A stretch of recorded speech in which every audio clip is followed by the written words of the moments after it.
It's poison! Black med student swaps the syringe to save the dying Korean Mafia boss.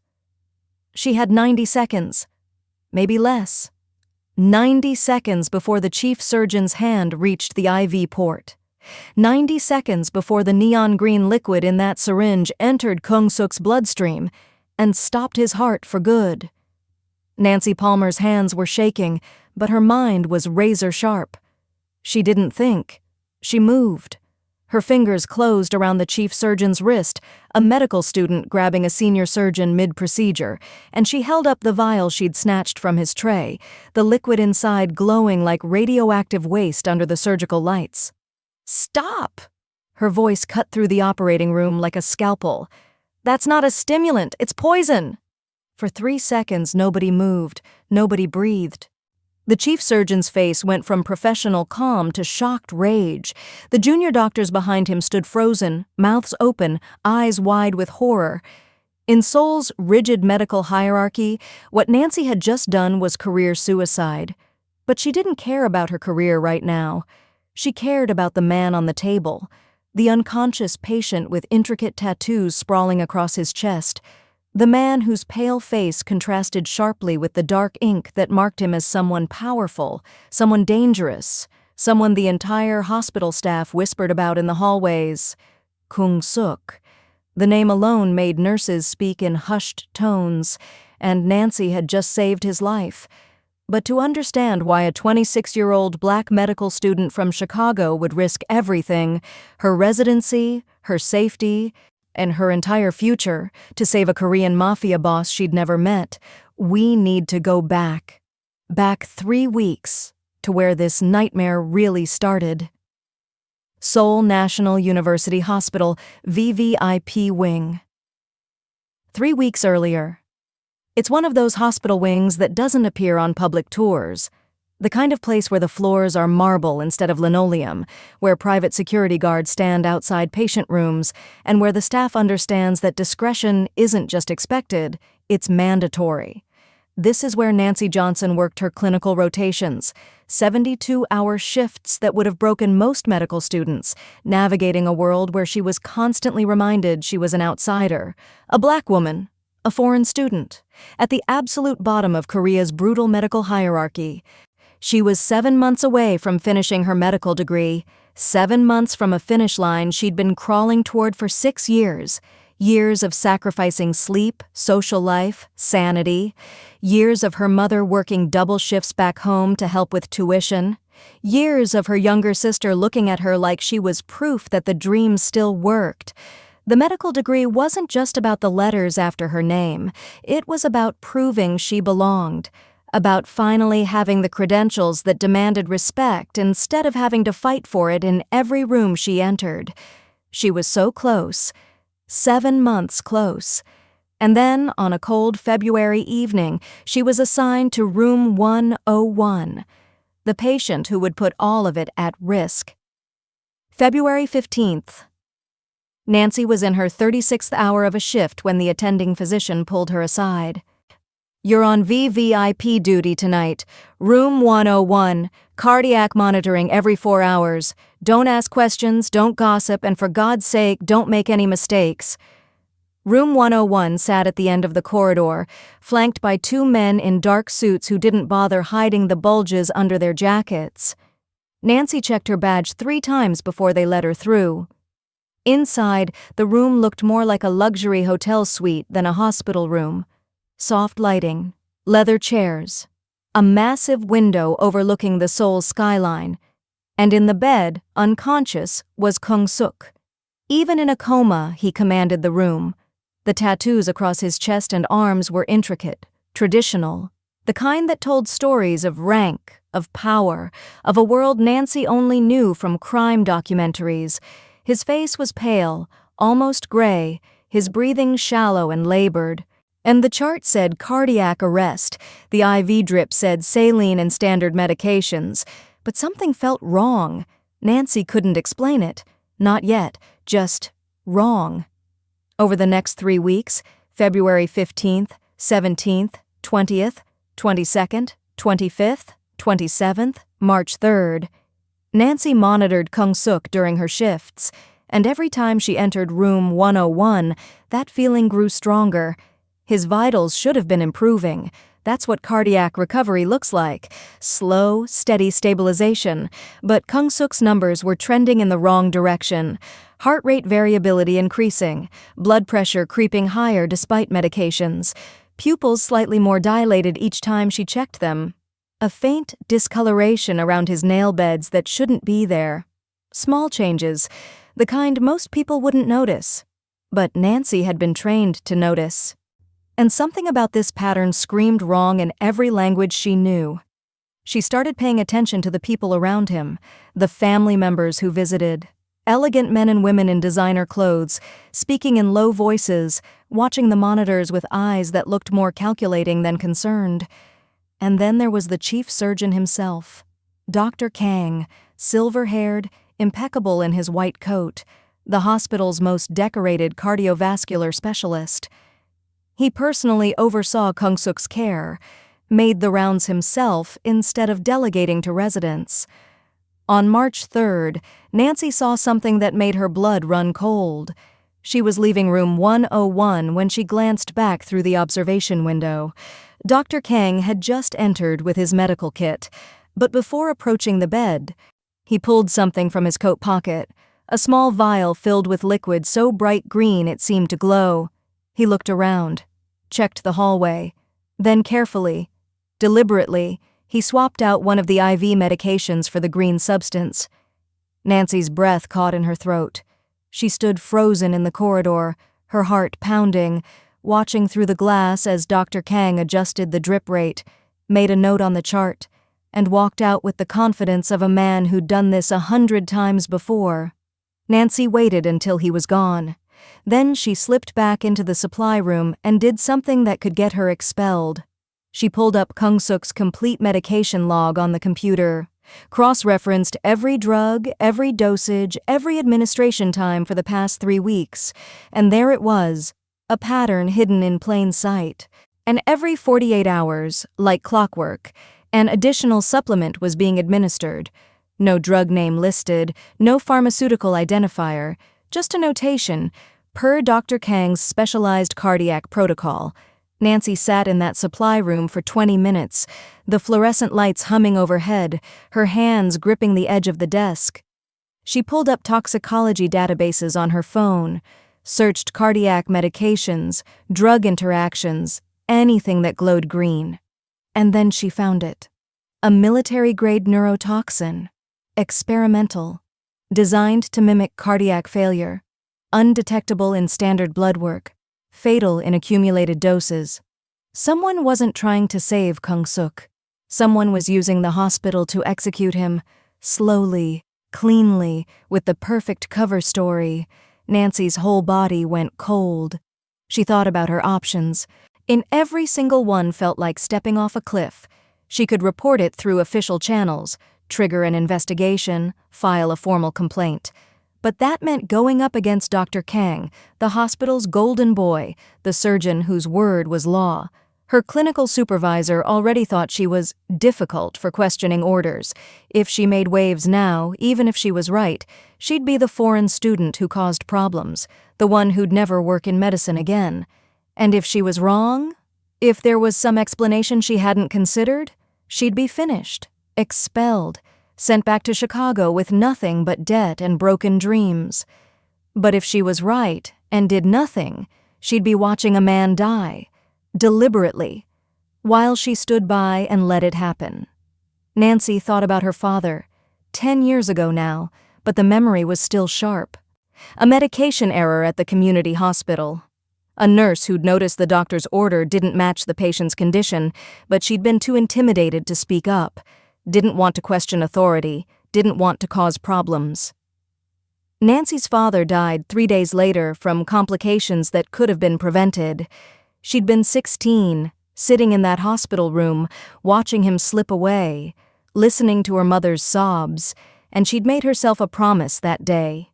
She would never stay silent when she saw something wrong, not ever. That promise had guided her through medical school, through moments where speaking up cost her professionally, through nights when staying silent would have been easier. And now that promise was about to cost her everything she'd worked for. By March 5th, Nancy had made her decision. She wouldn't go through official channels, wouldn't file reports or trigger investigations that would bury her before they touched Dr. Kang.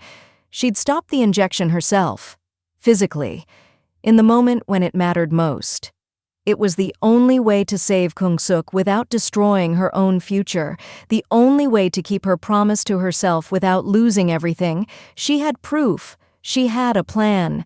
Now she just had to find the courage to grab a senior surgeon's wrist in front of a room full of witnesses and hope that the truth would be enough to save them both. March 8th, 3:47 a.m. The code blue alarm shattered the early morning silence. Nancy was in the residence lounge, 3 hours into a power nap, when the announcement crackled over the intercom. Code blue, VVIP wing, room 101. All available personnel respond immediately. Room 101. Kung-sook. Nancy's heart dropped. She sprinted down the corridor, her sneakers squeaking on the polished marble, and burst into the room to find organized chaos. Junior residents setting up the crash cart, nurses preparing medications, and Dr. Kang, perfectly composed, already gloved and ready, holding a syringe filled with that unmistakable neon green liquid. "Cardiac stimulant," he announced to the room, his voice calm and authoritative. "We need to restart his heart. Prepare for injection." Nobody questioned him. Why would they? He was Dr. Kang, the legend. But Nancy saw the truth. This wasn't a rescue. This was an execution, staged as emergency medicine. The syringe moved toward the IV port. 90 seconds, maybe less. Nancy's training screamed at her to defer to the senior physician. Her survival instinct screamed at her to stay invisible, stay silent, stay safe. But her father's face flashed in her mind, the promise she'd made to herself. She moved. Her hand shot out and grabbed Dr. Kang's wrist, her fingers tight around his surgical glove. With her other hand, she snatched the vial from his tray and held it high, the green liquid glowing under the lights like evidence from a crime scene. "Stop! That's not a stimulant, it's poison!" The room went silent. Every eye turned to her. Nancy Palmer, the nobody, the foreign student, the woman at the bottom of the hierarchy, physically restraining the chief of cardiovascular surgery. Dr. Kang's face transformed, professional mask cracking to reveal something cold and dangerous underneath. "Student Palmer," he said, his voice lethally quiet, "you are interfering with emergency medical treatment. Release my wrist, immediately." Nancy's hand was shaking now, but she didn't let go. "This isn't treatment. This is murder. That liquid is a neurotoxin. Military grade. I have proof. The medication logs, the toxicology reports. You've been poisoning him for 3 weeks. The junior doctors gasped. One of them actually stumbled backward. Dr. Kang's eyes narrowed. "You're having a psychotic break. Security—" "Test it." Nancy's voice was stronger now, fueled by pure adrenaline. "Test this liquid right now. Run a spectral analysis. If I'm wrong, I'll resign. If I'm right—" She didn't finish the sentence. Didn't need to.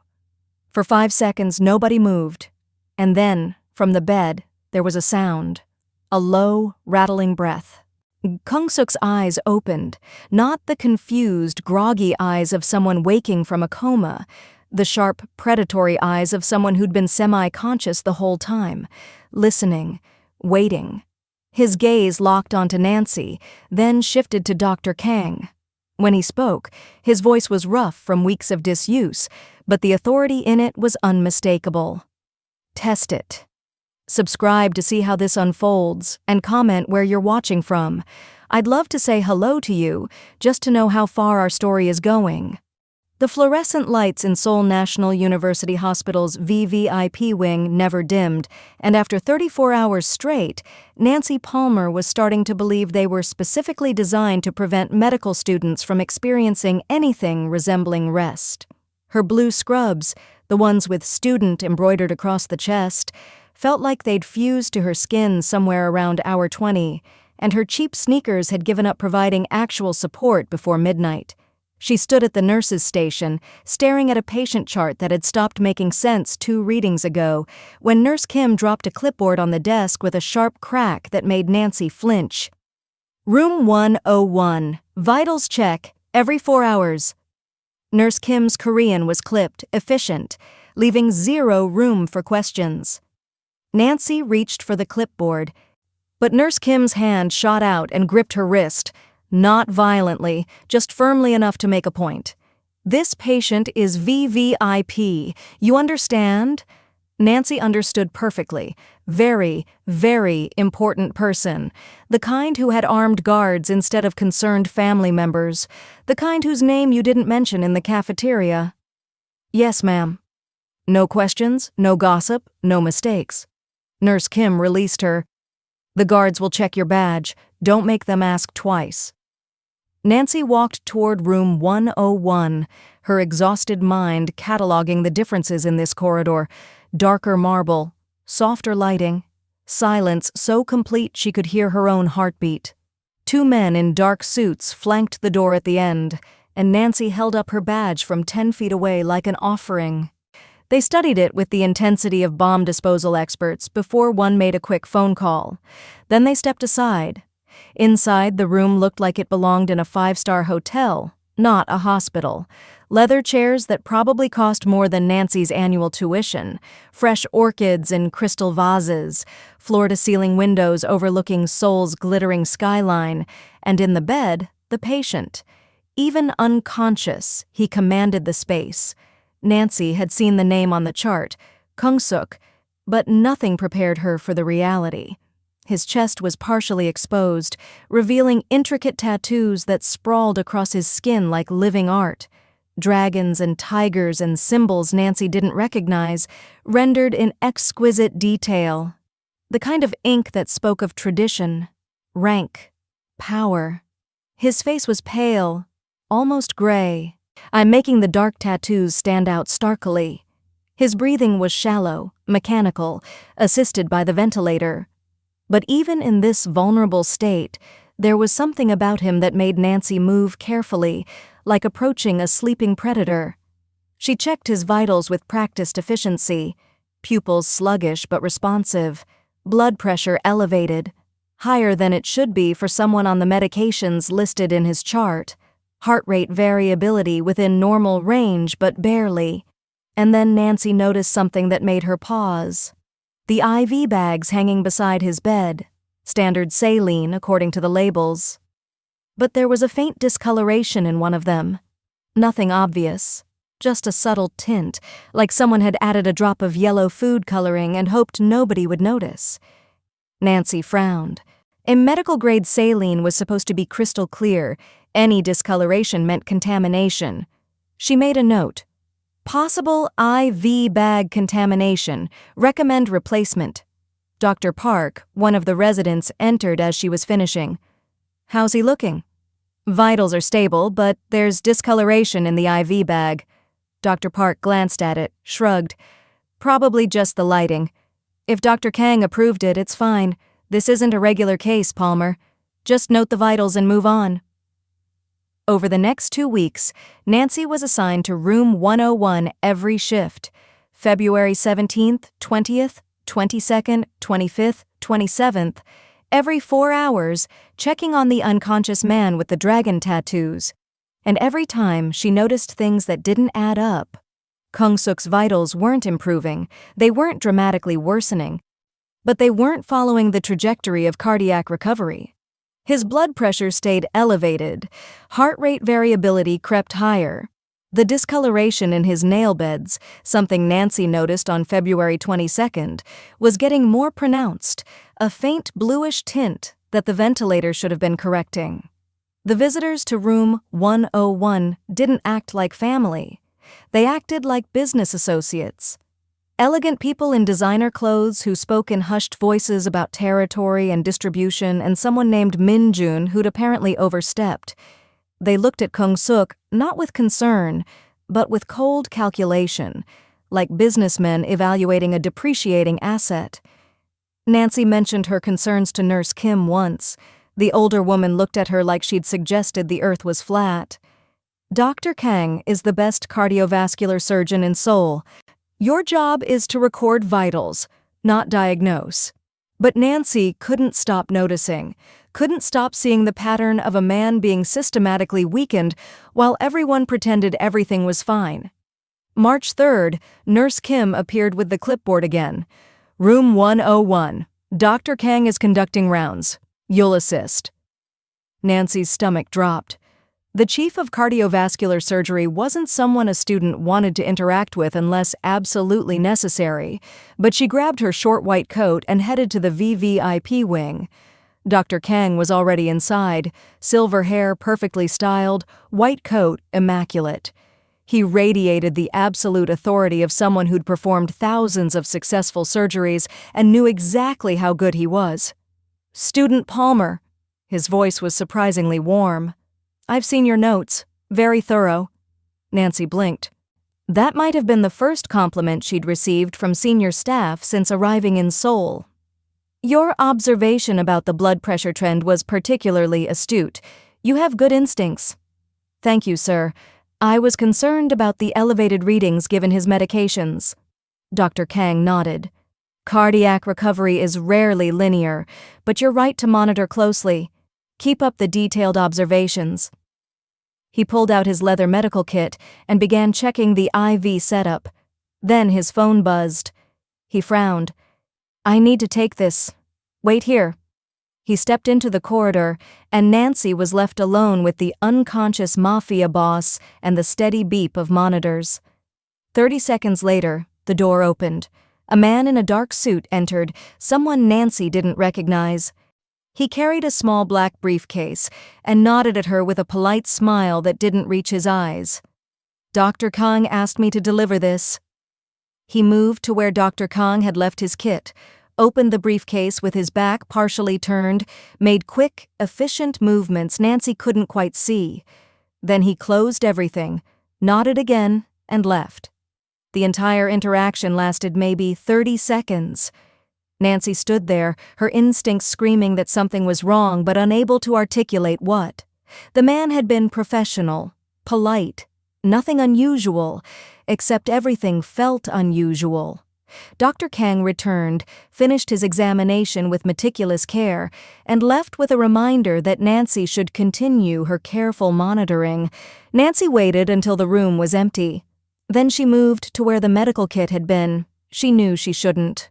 Knew that going through a senior surgeon's equipment was grounds for expulsion, but that screaming instinct wouldn't let her walk away. The kit was gone. Dr. Kang had taken it. But on the corner of the counter, partially hidden behind a glove box, was a small glass vial. Nancy picked it up with gloved hands. The liquid inside was neon green. Not pale medicinal green.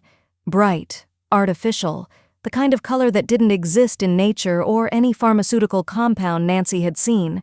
Her hands started shaking. She photographed it from multiple angles, then carefully replaced it exactly where she'd found it. That night, Nancy sat in her apartment searching medical databases, pharmaceutical references, toxicology journals. At 2:47 a.m., she found it, a military medical journal. A research paper detailing VX-47N, a neurotoxin designed for covert operations, engineered to mimic cardiac failure, accumulating over weeks before triggering a final cardiac event that would appear completely natural. The paper included a photograph, neon green, exactly like the vial. Nancy stared at her screen, implications cascading through her exhausted mind. Dr. Kang wasn't treating Kung-sook, he was executing him, using the hospital as a clean execution chamber, killing a Mafia boss slowly enough to never trigger suspicion. She thought about the visitors, the business talk, the woman who'd looked at Kung-sook like a depreciating asset. This wasn't just murder, this was a coup. Nancy closed her laptop and sat in the dark, thinking about her father, about the nurse who'd been too intimidated to speak up, about the promise she'd made 10 years ago. She couldn't look away. Not again. Not ever. Over the next 5 days, Nancy documented everything. The dates, the vitals trends, The visitors. Dr. Kang's visits every 48 hours, each followed by subtle degradation in Kung-sook's condition. Nothing dramatic, just small changes that accumulated over time. On March 7th, Nancy overheard 2 visitors near the corridor window. 3 weeks maximum. Succession needs to be settled. Once he's gone. They knew. Kung-sook's own people knew he was dying, and they were planning for the aftermath. Nancy looked at the evidence she'd gathered. The photographs, the vitals, the research paper. It was enough to prove something was wrong. But showing it to whom? Hospital administration would protect Dr. Kang. The police would defer to medical authority. And Kung-sook's organization wanted him dead. There was only one option: stop the next dose physically, in the moment when it mattered most. It was insane. It would probably end her career, but it was the only way. Nancy spent March 8th preparing, memorizing emergency protocols, studying Room 101's layout. She wrote a detailed account and emailed it to multiple addresses. If something happened to her, the evidence would survive. At 3:47 a.m., the intercom crackled. "Code Blue, VVIP Wing, Room 101. All available personnel respond immediately." Nancy ran before the announcement finished, her mind sharp despite exhaustion. This was it. The final dose disguised as emergency medicine. She crashed through the doors into organized chaos. Junior residents, nurses. Dr. Kang already gloved, moving with practiced efficiency. In his hand, a syringe filled with liquid so green it looked like toxic waste. "Cardiac stimulant," Dr. Kang announced calmly. "His heart rhythm is failing. We need to restart it. Prepare for direct injection." Nobody questioned him. Why would they? He was Dr. Kang, the legend. But Nancy saw the truth. Saw the green liquid that matched the research paper, the compound designed to trigger final cardiac arrest. The syringe moved toward the IV port. 90 seconds, maybe less.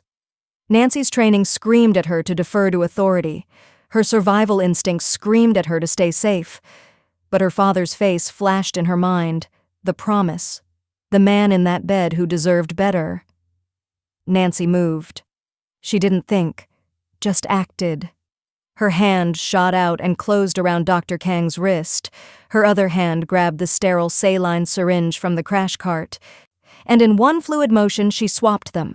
The green syringe in her hand now, held high where everyone could see. The sterile saline in Dr. Kang's hand, the substitution so fast he hadn't realized until Nancy screamed, "Stop! That's not a stimulant! It's poison!" Silence. Every eye turned to her. The foreign student, the nobody, gripping the chief surgeon's wrist and holding up evidence like a murder trial. Dr. Kang's face transformed to cold fury. "Student Palmer, you are interfering with emergency treatment. Release my wrist, immediately." Nancy's hand shook, but she didn't let go. "This isn't treatment. This is murder. VX-47N, a military-grade neurotoxin. I have proof. Medication logs, toxicology reports, photographs of this exact compound being delivered to you. You've been poisoning him for 3 weeks. Gasps from the residents. Nurse Kim's mouth fell open. Dr. Kang's eyes were ice. "You're having a psychotic episode. Test it." Nancy's voice strengthened. "Test this liquid right now. Run a spectral analysis. If I'm wrong, I'll resign. But if I'm right..." From the bed, a sound, a low, rattling breath. Every head turned. Kung-sook's eyes opened, not confused or groggy, sharp, predatory. The eyes of someone who'd been semi-conscious for weeks, listening to every conversation, every betrayal. His gaze locked onto Nancy. Recognition, understanding, calculation. Then his eyes shifted to Dr. Kang, and the temperature dropped. When he spoke, his voice was rough but unmistakable in authority. "Test it." Dr. Kang's face went pale. His expression shifted to desperate calculation, the moment when the mask drops and you see someone trying to find any escape route. He lunged for the door. A guard was faster, blocking the exit, hand visible on his weapon.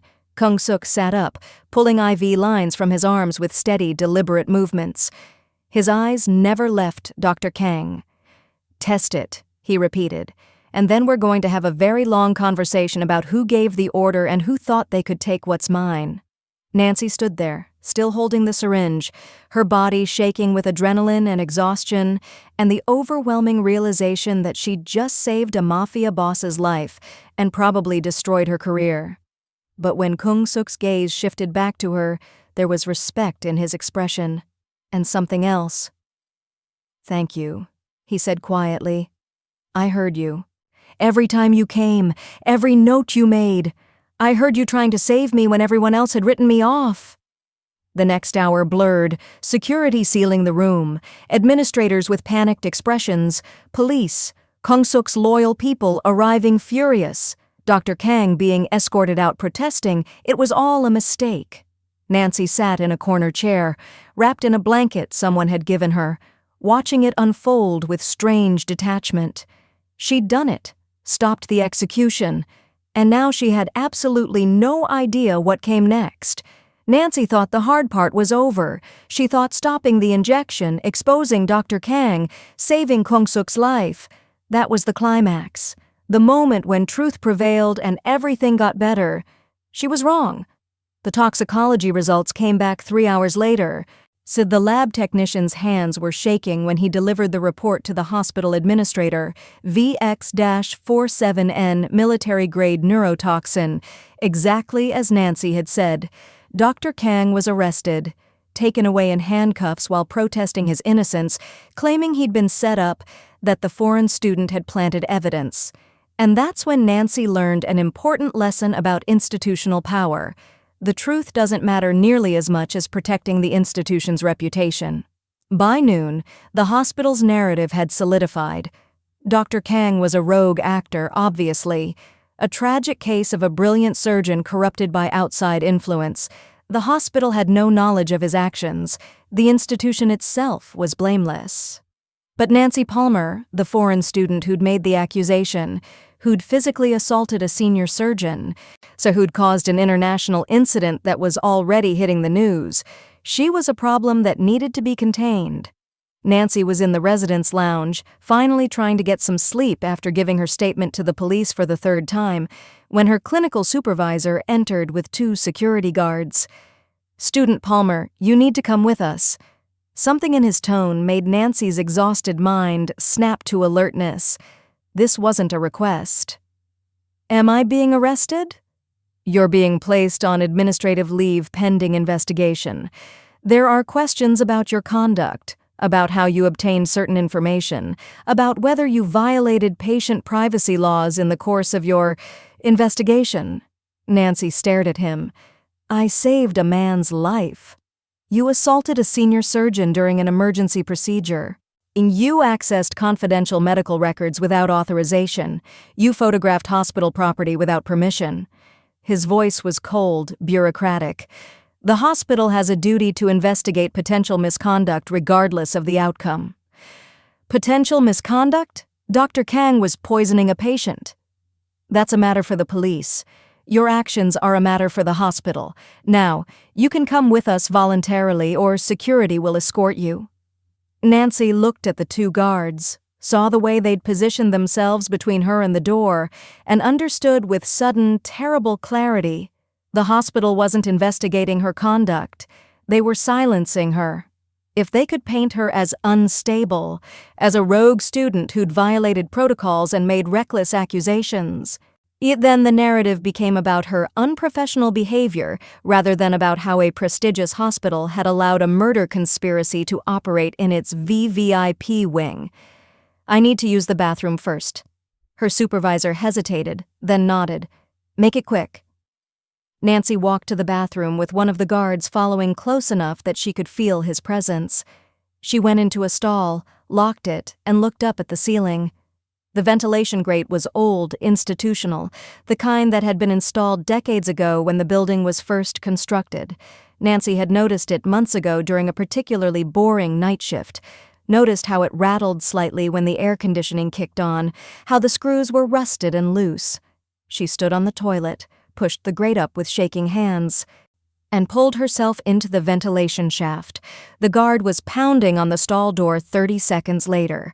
By then, Nancy was already crawling through the narrow metal tunnel, following the dim light from other grates, moving as quietly as possible through a hospital that had decided she was more dangerous than the surgeon who'd tried to commit murder. She emerged in a maintenance corridor she'd never seen before, dropped down behind a cart full of cleaning supplies, and tried to think through the panic. Her phone was in her locker.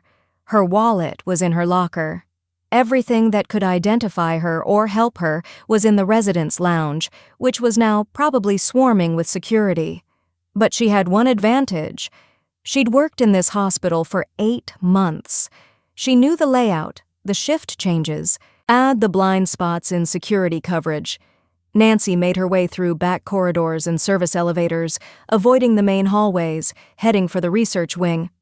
The part of the hospital where medical students conducted lab work for their thesis projects, where security was lighter because the most valuable thing there was data, not patients. She reached the student lab at 2 p.m., using the key code she'd memorized for her pharmacology rotation. The lab was empty. Most students were either in class or on clinical rotations. Nancy went straight to the analytical equipment: high-performance liquid chromatography, mass spectrometry, the tools used to identify chemical compounds down to their molecular structure. She still had the vial, the green vial she'd grabbed during the code blue, the one she'd shoved in her scrub pocket during the chaos. She'd been carrying evidence of attempted murder against her body for hours. Nancy set up the analysis with hands that had stopped shaking, muscle memory taking over. She'd done this procedure 100 times during her pharmacology training: draw a sample, prepare it, load it into the machine, run the analysis. The chromatography took 40 minutes. Nancy spent that time searching the lab for supplies she might need: a change of clothes from the lost and found, a backpack, some cash from the emergency fund the students kept in a coffee can. When the results printed, Nancy stared at them with grim satisfaction. VX-47N. But not just that, the compound also contained trace elements that matched a specific manufacturing process, a signature, essentially. Proof not just of what it was, but potentially where it came from. Nancy photographed the results, the printouts, the vial itself, uploaded everything to the cloud storage she'd set up the night before, sent copies to the email addresses she'd created. And then she did something that surprised even herself. She synthesized the antidote. The research paper she'd found had included the chemical structure of VX-47N. And like most military-grade toxins, it had a corresponding neutralizing agent. The antidote was complex, but not impossible to create with the equipment available in a university research lab. Nancy worked through the evening, following the synthesis protocol with meticulous care.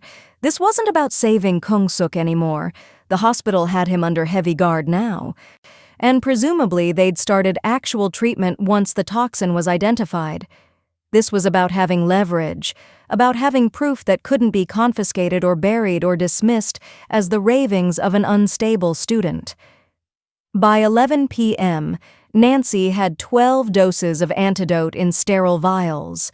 Proof of what could be done, what she'd understood, what she was capable of.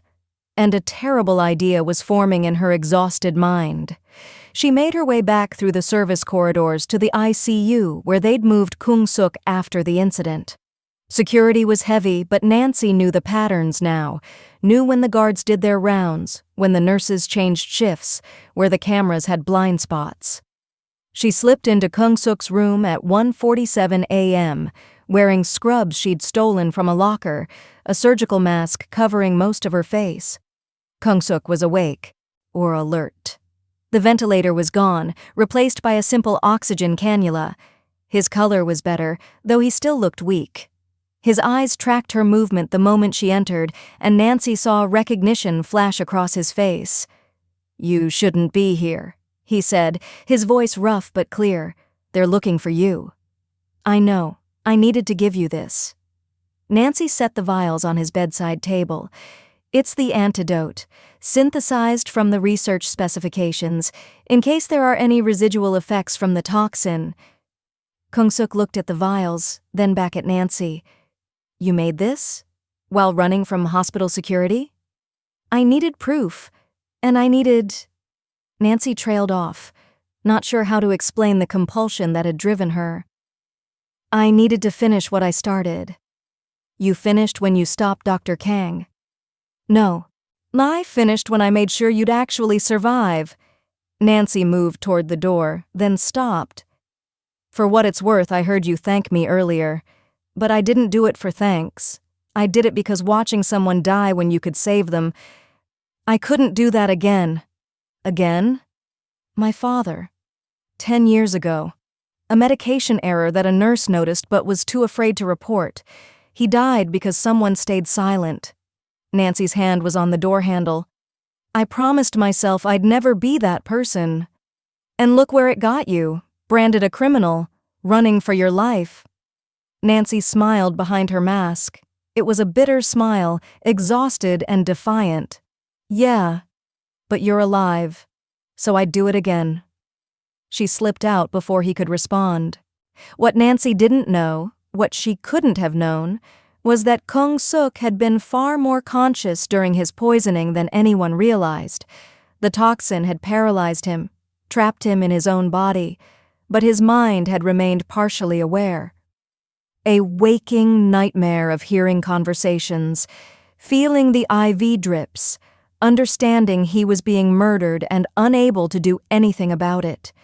He'd heard Nancy every time she came to check his vitals, heard her concerns that everyone else dismissed, heard her making notes about inconsistencies that no one else cared about, and in the moment when Dr. Kang had delivered what should have been the final dose, Kung-sook had felt Nancy grab the surgeon's wrist, heard her scream about poison, felt the antidote begin to work almost immediately because she'd swapped the syringes in time.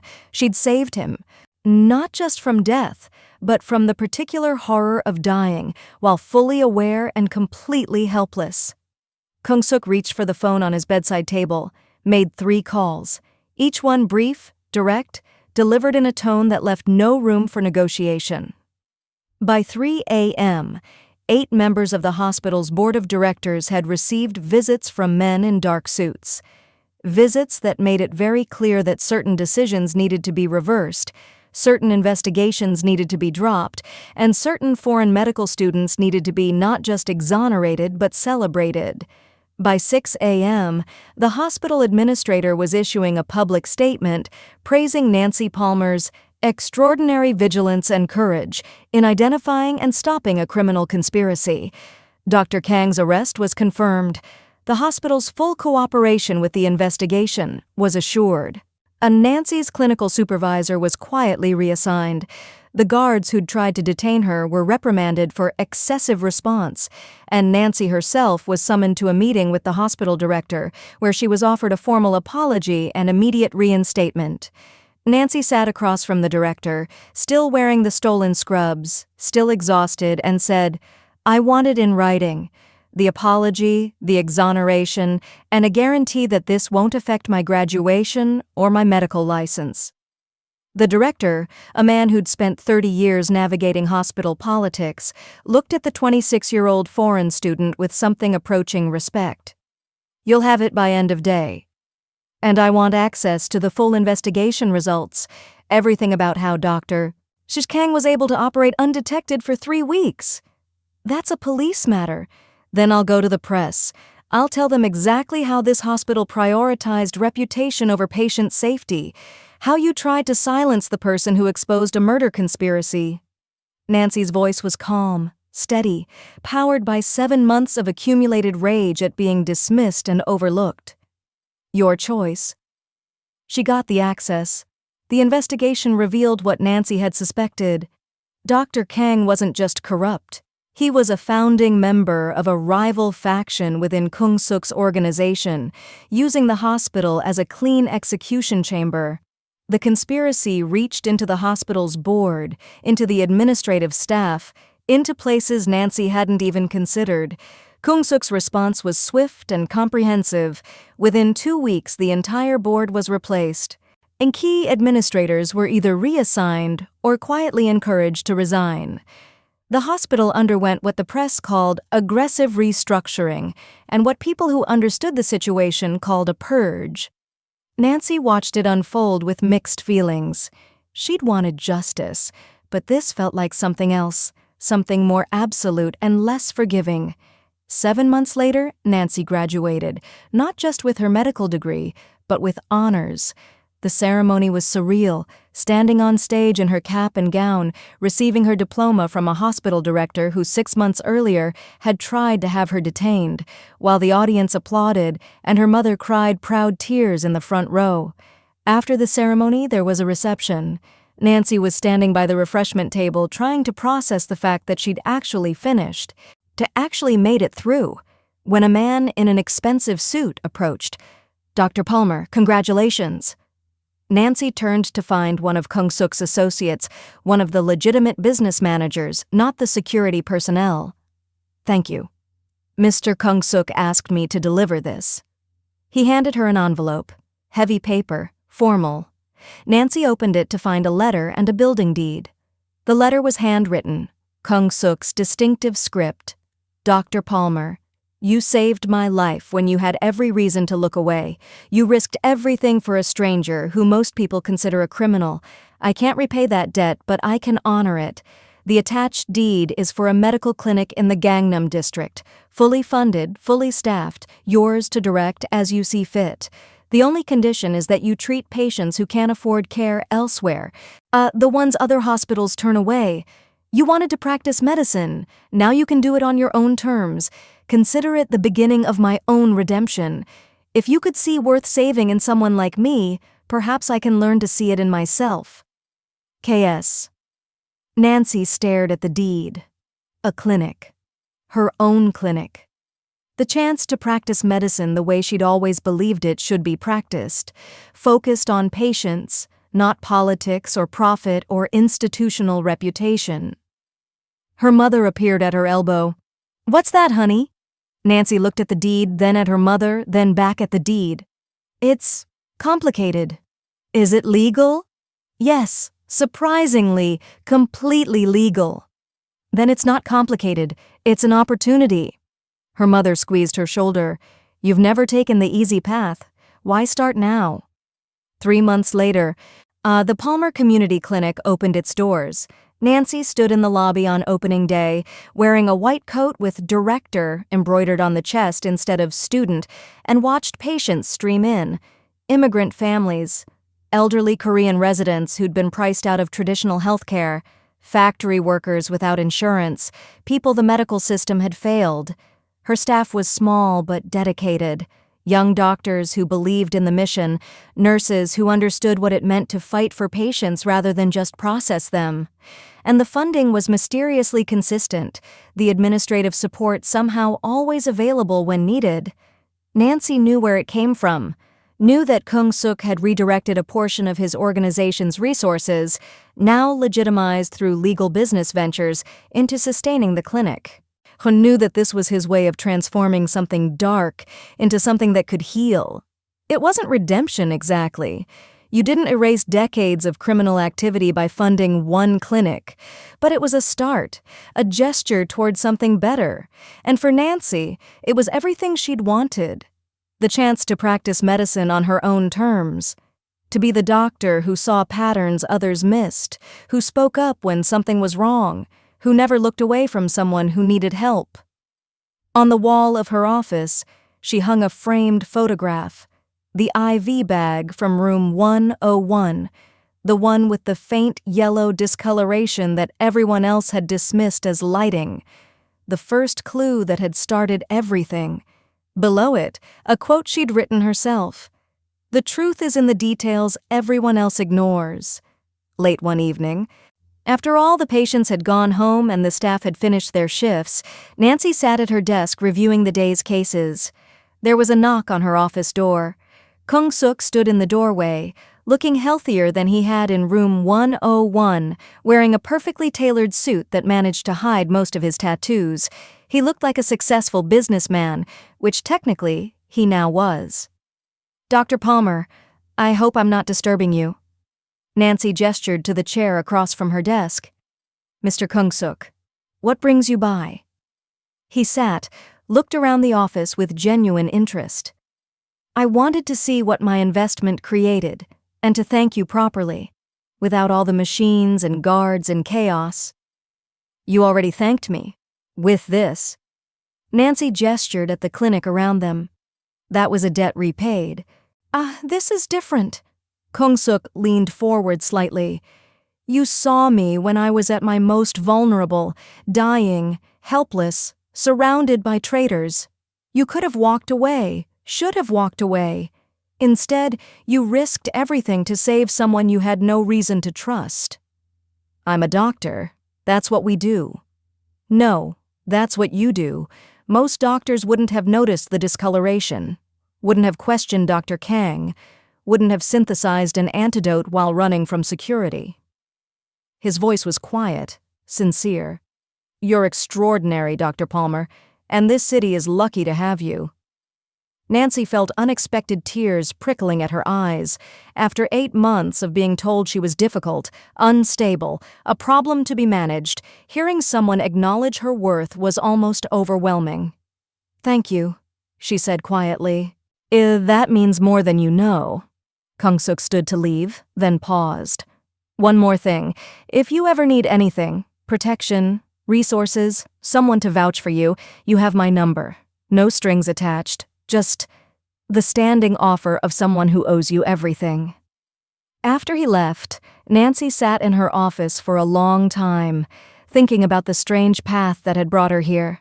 From invisible medical student, to rogue investigator, to clinic director, from being dismissed and overlooked to saving a life and earning the loyalty of one of Seoul's most powerful men.